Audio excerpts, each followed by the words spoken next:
دجال کب اور کہاں پیدا ہوا اور رب کی بارگاہ سے کیوں ٹھکرایا گیا؟ دجال کس کی اولاد میں سے ہے اور اس کو کس نے قید کیا تھا؟ دجال کہاں پر قید ہے اور کب وہ آزاد ہوگا؟ یہ ایسے سوالات ہیں کہ جن کی تلاش ہم میں سے ہر کسی کو رہتی ہے۔ آج کی ویڈیو میں انہی اہم سوالات کے جوابات قرآن و حدیث کی روشنی میں دیے جائیں گے۔ آئیے پہلے تو بات کرتے ہیں کہ دجال کی پہچان کیا ہوگی اور وہ دنیا میں کیسے تباہی مچائے گا۔ ناظرین گرامی، دجال چھوٹے قد کا، بدصورت اور ایک آنکھ سے اندھا ہوگا۔ اس کے دونوں پاؤں ٹیڑھے ہوں گے، اس کا جسم بالوں سے بھرا پڑا ہوگا، اس کے سر کے بال گھنگریالے ہوں گے، رنگ سرخ یا گندمی ہوگا، ناک بڑی اور طوطے کی چونچ جیسی ہوگی، اس کے ماتھے پر کفر لکھا صاف دکھائی دے گا جو کہ مسلمان بآسانی سے پہچان سکے گا۔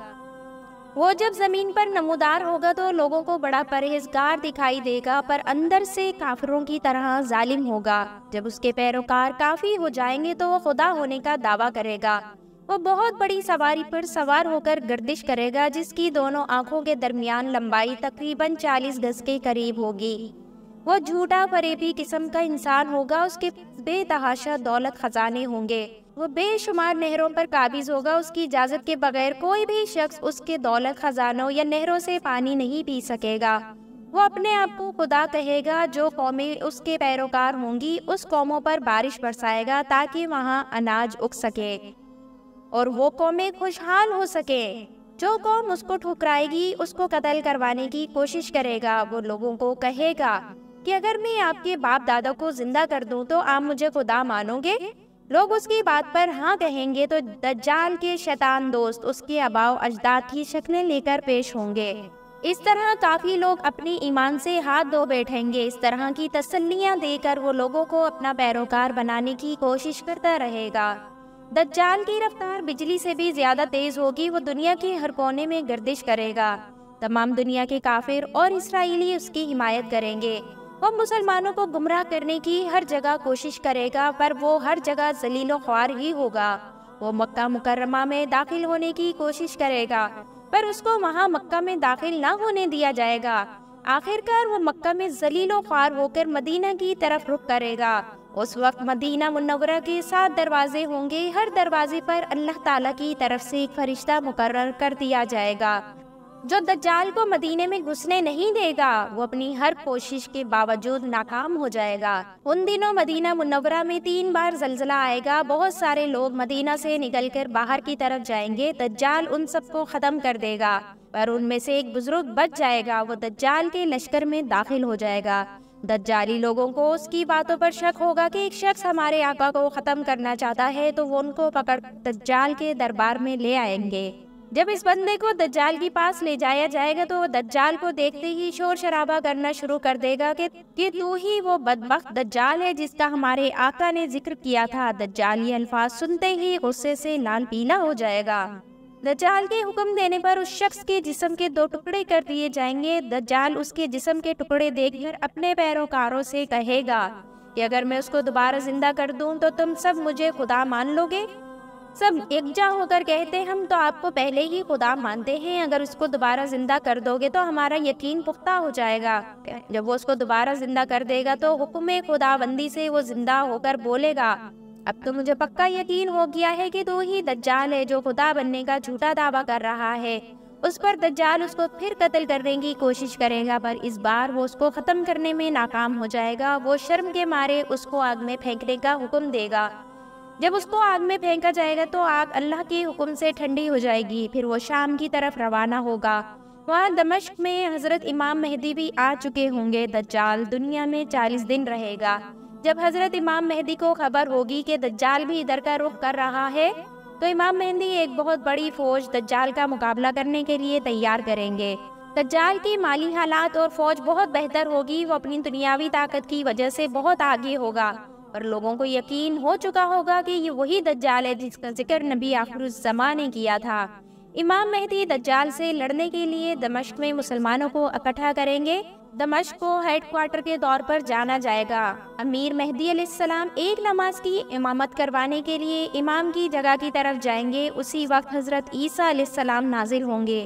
نماز کے بعد لوگ امام مہدی اور حضرت عیسیٰ علیہ السلام کی ہمراہ دجال کا مقابلہ کرنے کے لیے روانہ ہوں گے۔ جب وہ دجال کے لشکر کے پاس پہنچیں گے تو دجال حضرت عیسیٰ علیہ السلام کو دیکھ کر مسلمانوں کے ساتھ مل جل کر رہنے کا فیصلہ کرنے کا سوچے گا، پر حضرت عیسیٰ علیہ السلام آگے بڑھ کر دجال کو قتل کر دیں گے۔ دجال کے قتل کرنے پر ارد گرد کی ہر چیز بول اٹھے گی، جہاں جہاں دجالی لشکر کے لوگ چھپے ہوں گے۔ ناظرین گرامی، اس بات کا خدا کے علاوہ کسی کو نہیں پتا کہ دجال کون ہے، کہاں سے آیا ہے۔ کچھ روایات اس طرح بیان کی گئی ہیں کہ دجال حضرت آدم علیہ السلام کے دور میں آیا تھا۔ کچھ کا کہنا ہے کہ یہ حضرت سلیمان کے دور میں جنات انسانوں کے ملاپ سے پیدا ہوا ہے۔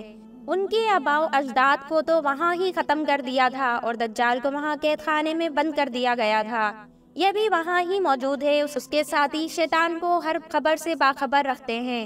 ناظرین گرامی، مسلم شریف کی حدیث پاک ہے کہ ایک دن نماز کے بعد نبی کریم صلی اللہ علیہ وآلہ وسلم نے سب کو روک لیا اور آپ ممبر پر تشریف فرما ہو گئے اور فرمایا، میں نے تمہیں اس بات کے لیے جمع کیا ہے کہ تمیم داری پہلے نصرانی تھا، وہ آیا اور مسلمان ہو گیا اور مجھ سے ایک قصہ بیان کرتا ہے۔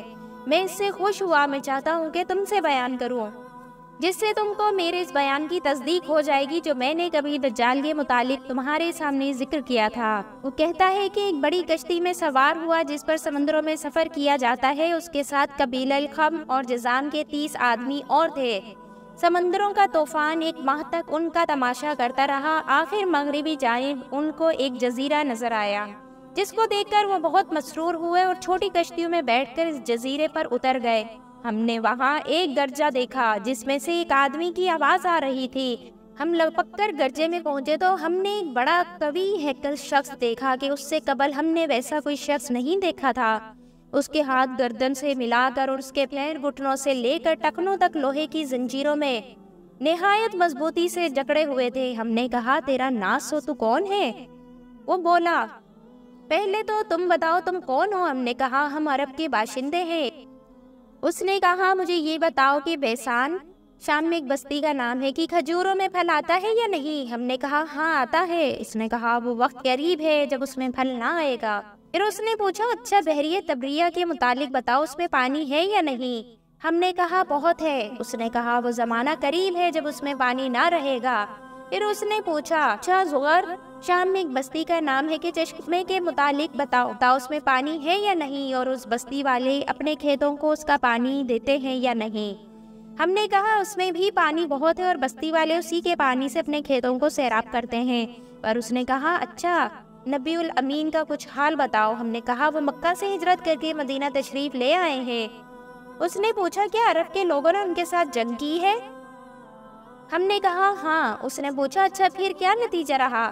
ہم نے بتایا کہ وہ اپنے گرد و نواح پر تو غالب آ چکے ہیں اور لوگ ان کی اطاعت قبول کر چکے ہیں۔ اس نے کہا، سن لو، ان کے حق میں یہی بہتر تھا کہ ان کی اطاعت کر لیں۔ نبی آخری زماں کی بعثت کی خبر سن کر اس نے مارے خوشی کے چھلانگ لگائی، اور اب میں تم کو اپنے متعلق بتاتا ہوں، میں مسیح دجال ہوں اور وہ وقت قریب ہے جب مجھ کو یہاں سے باہر نکلنے کی اجازت مل جائے گی۔ اس روایت کی راوی فاطمہ بن قیس رضی اللہ تعالیٰ عنہ فرماتی ہیں، اس کے بعد نبی کریم صلی اللہ علیہ وآلہ وسلم نے ہاتھ کے اشارے کر کے بتایا کہ دیکھو وہ بحر شام مشرقی جانب ہے۔ اسی طرح فرماتے ہیں کہ حضور صلی اللہ علیہ وآلہ وسلم حضرت عبداللہ بن مسعود نے ایک دن دجال کا ذکر کیا۔ میں نے پوچھا، وہ کب نکلے گا؟ آپ صلی اللہ علیہ وآلہ وسلم نے فرمایا، جب عمارتیں مضبوط و مستحکم بنائی جانے لگیں گی اور عورتیں غیر شوہروں کے لیے زینت کرنے لگیں گی۔